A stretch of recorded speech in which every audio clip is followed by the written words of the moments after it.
Assalamualaikum warahmatullahi wabarakatuh. Saya Putri Nabila dengan NIM 4120220047. Di sini saya akan mempresentasikan komoditas cengkeh pada mata kuliah manajemen rantai pasok. Di negara berkembang seperti Indonesia, sektor pertanian memegang peranan penting dalam perekonomian nasional.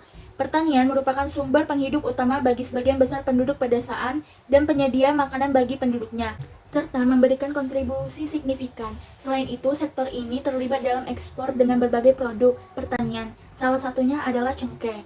Cengkeh merupakan komoditas tanaman perkebunan yang potensial untuk dikembangkan di Indonesia. Hal ini karena cengkeh sebagai salah satu penyumbang devisa negara, sehingga komoditas ini dapat dijadikan sebagai bagian dari sumber perekonomian nasional. Komoditas cengkeh juga sangat penting sebagai bahan baku sektor industri rokok, industri wewangian, kebutuhan farmasi, serta makanan dan minuman. Permasalahan dalam tata niaga cengkeh di Indonesia. Yang pertama, harga yang tidak stabil. Harga cengkeh seringkali berfluktuasi karena dipengaruhi oleh faktor cuaca, hasil panen, dan permintaan pasar. Yang kedua, peran tengkulak yang dominan. Banyak petani cengkeh yang terjebak dalam sistem tengkulak yang memberikan harga rendah. Tengkulak seringkali memanfaatkan posisi tawar rendah petani untuk membeli cengkeh dengan harga murah dan kemudian menjualnya lagi dengan harga yang lebih tinggi. Yang ketiga, keterbatasan akses ke pasar. Petani cengkeh di daerah terpencil seringkali kesulitan mengakses pasar yang lebih besar atau mendapatkan informasi yang akurat mengenai harga cengkeh di pasar. Yang keempat, kurangnya infrastruktur. Infrastruktur yang kurang memadai seperti transportasi dan penyimpanan yang tidak optimal menghambat distribusi cengkeh dari daerah produksi ke pasar yang lebih luas. Yang kelima, ketergantungan pada impor. Indonesia merupakan salah satu negara penghasil cengkeh terbesar, namun permintaan pasar global juga terkadang dipenuhi oleh negara lain. Dan yang keenam, kurangnya dukungan pemerintah. Meskipun cengkeh adalah komoditas penting, petani seringkali merasa kurang mendapatkan dukungan yang memadai dari pemerintah, baik dalam hal subsidi, pelatihan, maupun fasilitas pembiayaan yang dapat membantu mereka meningkatkan produktivitas dan kualitas hasil pertanian cengkeh. Faktor yang mempengaruhi harga cengkeh. Musim panen. Pada musim panen yang melimpah, harga cengkeh cenderung turun karena pasokan yang melimpah. Sebaliknya, pada musim paceklik, harga bisa naik karena pasokan yang terbatas. Yang kedua, kualitas cengkeh. Cengkeh dengan kualitas tinggi, dengan kadar minyak astiri yang baik dan ukuran yang standar biasanya dihargai lebih tinggi di pasar, baik pasar domestik maupun pasar internasional. Yang ketiga, permintaan pasar. Permintaan dari industri pengolahan, misalnya industri rokok dan rempah-rempah, sangat mempengaruhi harga. Jika permintaan tinggi, harga cengkeh cenderung naik. Yang keempat, kondisi ekonomi global. Harga cengkeh juga dipengaruhi oleh kondisi pasar internasional. Jika ada permintaan tinggi dari negara lain atau ada gangguan produksi di negara penghasil utama lainnya, harga bisa meningkat. Yang kelima, peran tengkulak dan rantai pasok. Di beberapa daerah, peran tengkulak yang mendominasi bisa menekan harga yang diterima oleh petani, meskipun harga jual cengkeh di pasar bisa lebih tinggi. Yang keenam, penetapan harga oleh pemerintah. Meskipun harga cengkeh seringkali mengikuti mekanisme pasar, pemerintah Indonesia juga memiliki kebijakan untuk mengatur harga cengkeh agar tidak terlalu merugikan petani dan konsumen. Margin cengkeh merujuk pada selisih antara harga jual cengkeh di pasar dan biaya yang dikeluarkan oleh petani atau pelaku usaha dalam menghasilkan atau memperdagangkan cengkeh. Faktor yang mempengaruhi margin cengkeh di Indonesia. Yang pertama, biaya produksi petani. Jika biaya produksi tinggi, maka margin yang diperoleh petani bisa lebih kecil, terutama jika harga jual rendah. Yang kedua, harga jual di pasar. Harga jual cengkeh di pasar sangat dipengaruhi oleh kualitas, permintaan pasar, dan faktor eksternal seperti cuaca dan bencana alam. Semakin tinggi harga jual, semakin besar potensi margin yang dapat diperoleh oleh petani atau pedagang. Yang ketiga, peran tengkulak dan pedagang. Dalam banyak kasus, tengkulak atau pedagang memiliki margin yang cukup besar karena mereka membeli cengkeh dari petani dengan harga yang jauh lebih rendah dan menjualnya ke pasar atau eksportir dengan harga yang jauh lebih tinggi. Margin yang diterima tengkulak seringkali jauh lebih tinggi dibandingkan dengan margin yang diterima oleh petani. Yang keempat, kualitas cengkeh. Cengkeh dengan kualitas tinggi, misalnya kadar minyak astiri yang lebih tinggi, biasanya dihargai lebih tinggi, memberikan margin yang lebih besar bagi petani atau pedagang yang dapat menghasilkan produk berkualitas tersebut. Dan yang kelima, penyimpanan dan distribusi. Biaya penyimpanan dan distribusi juga mempengaruhi margin.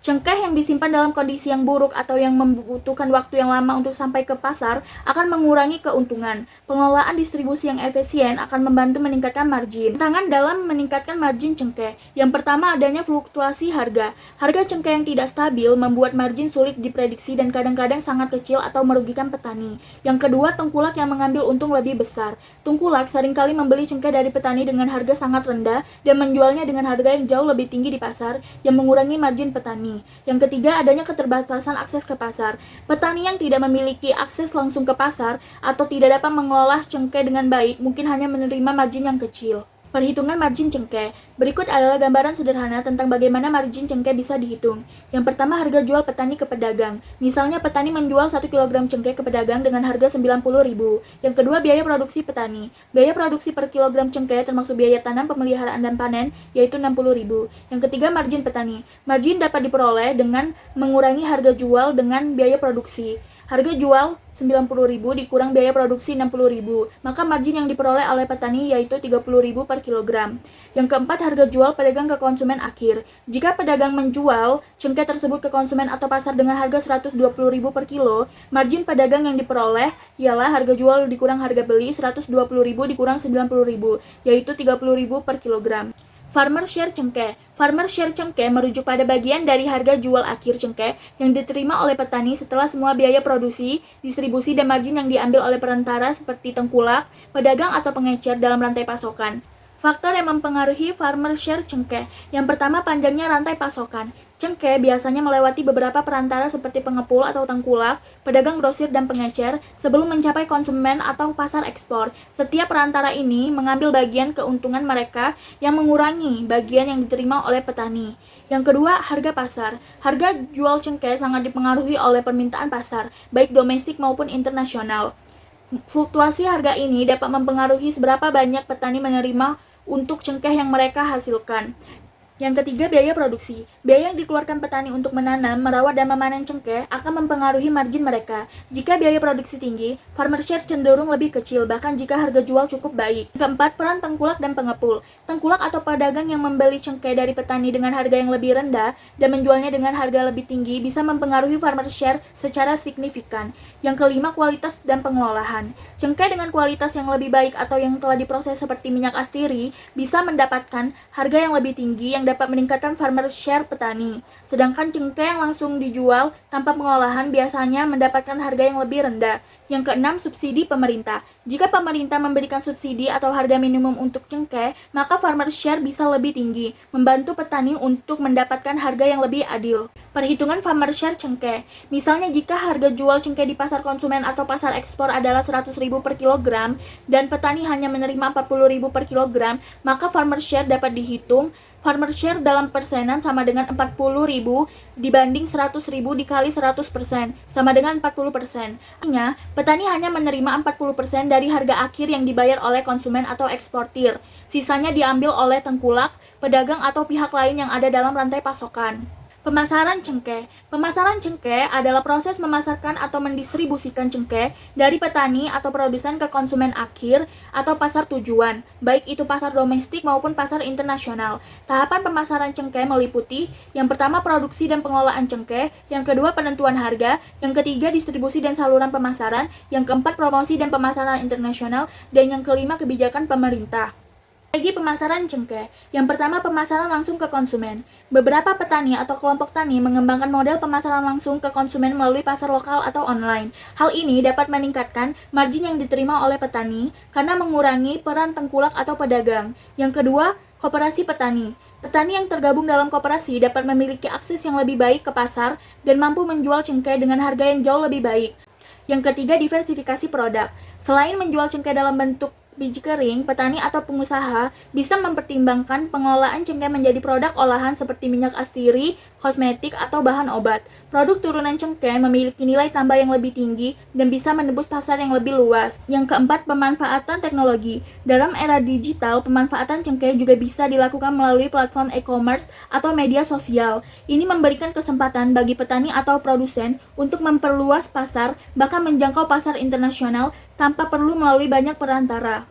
Baiklah, kesimpulan dari materi saya ialah cengkeh merupakan komoditas yang memiliki potensi besar baik di pasar domestik maupun pasar internasional. Tanaman ini digunakan dalam berbagai industri seperti makanan, minuman, farmasi, kosmetik, dan kesehatan, menjadikan sumber pendapatan yang menguntungkan bagi petani atau pelaku usaha. Peluang pasar global yang luas, manfaat kesehatan, serta produk olahan seperti minyak astiri yang memberikan prospek yang cerah untuk industri cengkeh. Namun, sektor ini juga menghadapi berbagai tantangan seperti perubahan iklim, serangan hama, fluktuasi harga, keterbatasan teknologi dan sumber daya, serta ketergantungan pada pasar ekspor. Untuk itu, diperlukan inovasi dalam teknologi pertanian, pengelolaan produk, serta strategi pemasaran yang tepat agar potensi cengkeh yang dapat dimaksimalkan dengan baik. Baiklah, sekian presentasi dari saya. Apabila ada salah kata saya, mohon maaf. Saya akhiri. Wassalamualaikum warahmatullahi wabarakatuh.